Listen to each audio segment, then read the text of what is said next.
Welcome to Stories from the Shadows, haunted tales from the golden age of ghost stories and supernatural fiction. I'm Mordell, reading Brood of the Witch Queen by Sax Rohmer, Chapter 24, Flowering of the Lotus. Dr. Cairn led the way into the library. Switching on the reading lamp upon the large table, his son stood just within the doorway, his arms folded and his chin upon his breast. The doctor sat down at the table, watching the other. Suddenly, Robert spoke.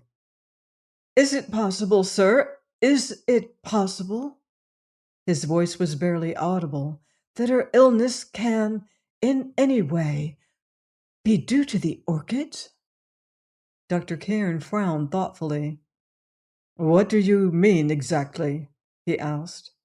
"Orchids are mysterious things. They come from places where there are strange and dreadful diseases. Is it not possible that they may convey some sort of contagion?" concluded Dr. Cairn. "It is a point that I have seen raised, certainly, but nothing of the sort has ever been established. I have heard something tonight, though, which—" "What have you heard, sir?" asked his son eagerly, stepping forward to the table. "Never mind at the moment, Rob. Let me think." He rested his elbow upon the table and his chin in his hand. His professional instincts had told him that unless something could be done, something which the highest medical skill in London had thus far been unable to devise, Myra Duquesne had but 4 hours to live. Somewhere in his mind a memory lurked, evasive, taunting him. This wild suggestion of his son's that the girl's illness might be due in some way to her contact with the orchids was in part responsible for this confused memory, but it seemed to be associated, too, with the story of Crombie the gardener, and with Antony Ferreira. He felt that somewhere in the darkness surrounding him there was a speck of light, if he could but turn in the right direction to see it. So whilst Robert Cairn walked restlessly about the big room, the doctor sat with his chin resting in the palm of his hand, seeking to concentrate his mind upon that vague memory which defied him, whilst the hand of the library clock crept from 12 towards 1, whilst he knew that the faint life in Myra Duquesne was slowly ebbing away in response to some mysterious condition utterly outside his own experience. Distant clocks chimed 1. 3 hours only. Robert Cairn began to beat his fist into the palm of his left hand convulsively. Yet his father did not stir, but sat there, a black shadowed wrinkle between his brows. "By God!" The doctor sprang to his feet and with feverish haste began to fumble amongst a bunch of keys. "What is it, sir? What is it?" The doctor unlocked the drawer of the big table and drew out a thick manuscript written in small and exquisitely neat characters. He placed it under the lamp and rapidly began to turn the pages. "It is hope, Rob," he said with quiet self-possession. Robert Cairn came round the table and leant over his father's shoulder. "Sir Michael Ferreira's writing." "His unpublished book, Rob. We were to have completed it together, but death claimed him. And in view of the contents, I, perhaps superstitiously, decided to suppress it." "Ah!" He placed the point of his finger upon a carefully drawn sketch, designed to illustrate the text. It was evidently a careful copy from the ancient Egyptian. It represented a row of priestesses, each having her hair plaited in a thick queue, standing before a priest armed with a pair of scissors. In the center of the drawing was an altar, upon which stood vases of flowers, and upon the right ranked a row of mummies, corresponding in number with the priestesses upon the left. "By God!" repeated Dr. Cairn.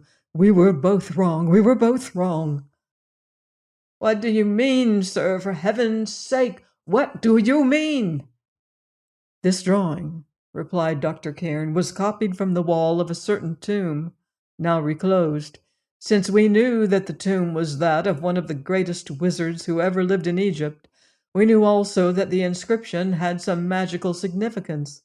We knew that the flowers represented here were a species of the extinct sacred lotus.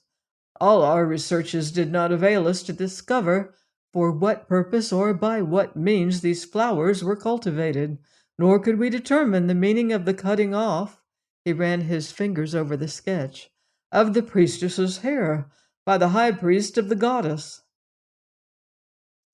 "What goddess, sir?"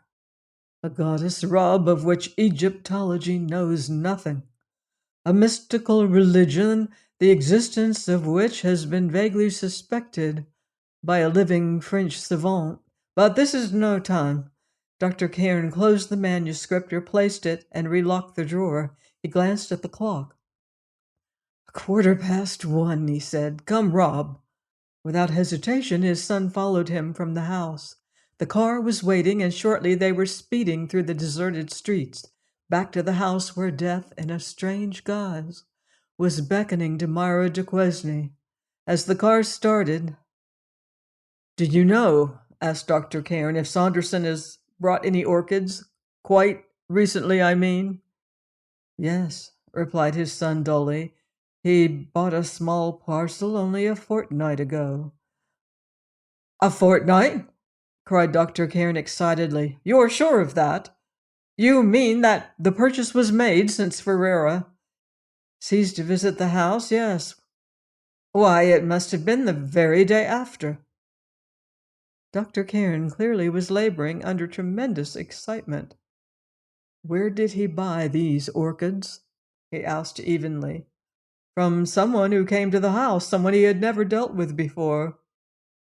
The doctor, his hands resting upon his knees, was rapidly drumming with his fingers.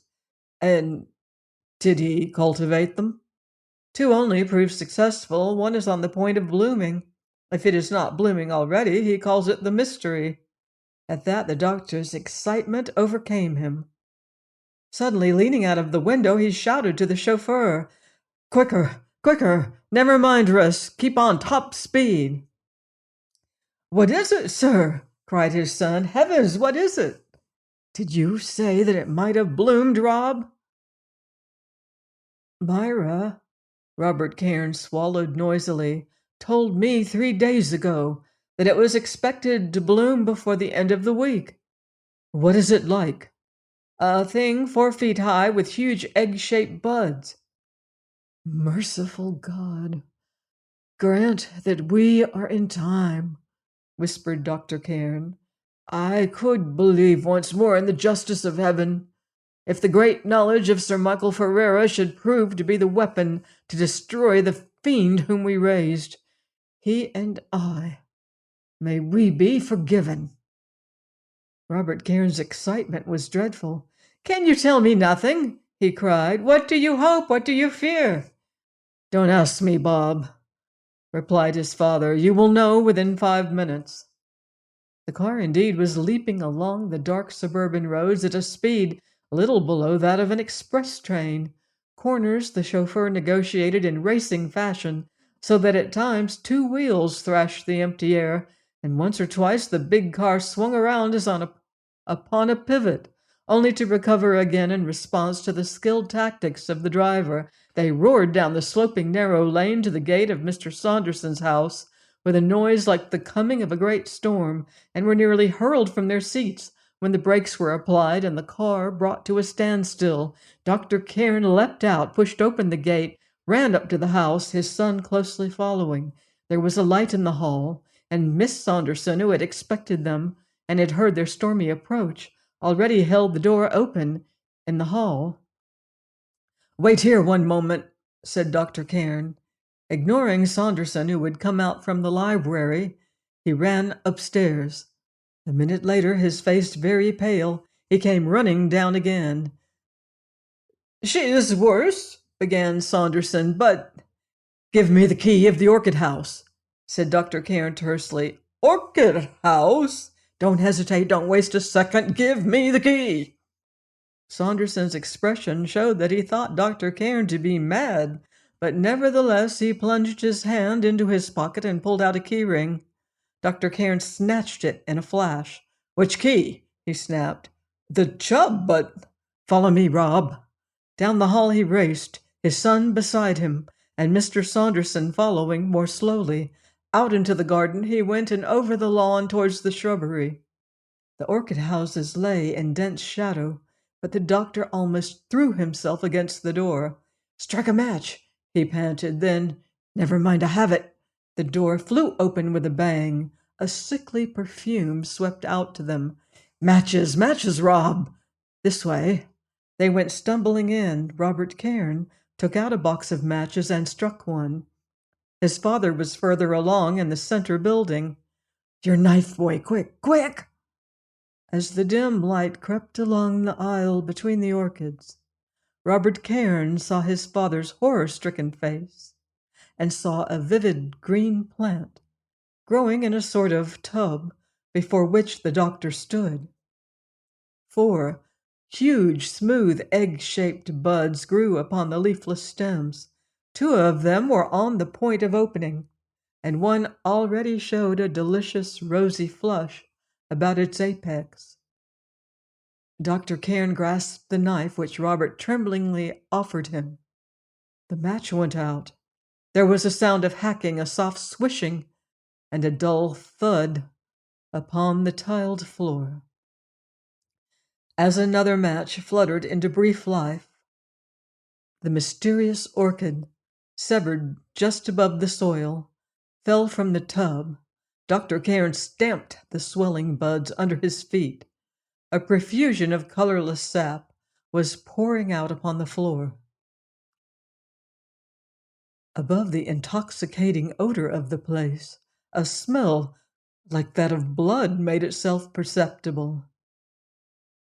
The second match went out. Another. Dr. Cairn's voice rose barely above a whisper. With fingers quivering, Robert Cairn managed to light a third match. His father from the second tub tore out a smaller plant and ground its soft tentacles beneath his feet. The place smelt like an operating theater. The doctor swayed dizzily as the third match became extinguished, clutching at his son for support. Her life was in it, boy, he whispered. She would have died in the hour that it bloomed. The priestesses were consecrated to this. Let me get into the air.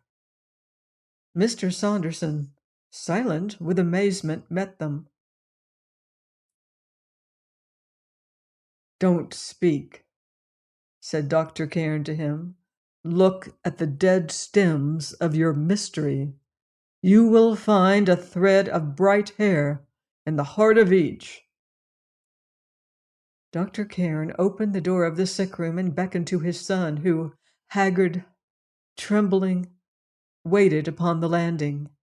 Come in, boy, he said softly, and thank God. Robert Cairn on tiptoe entered. Myra de Quesnay, pathetically pale, but with that dreadful ominous shadow gone from her face, turned her wistful eyes towards the door, and their wistfulness became gladness. Rob, she sighed, and stretched out her arms. Join me next time on Stories from the Shadows for more dark magical dangers in Brood of the Witch Queen by Sax Rohmer. Until then, I wouldn't blame you if you leave the lights on.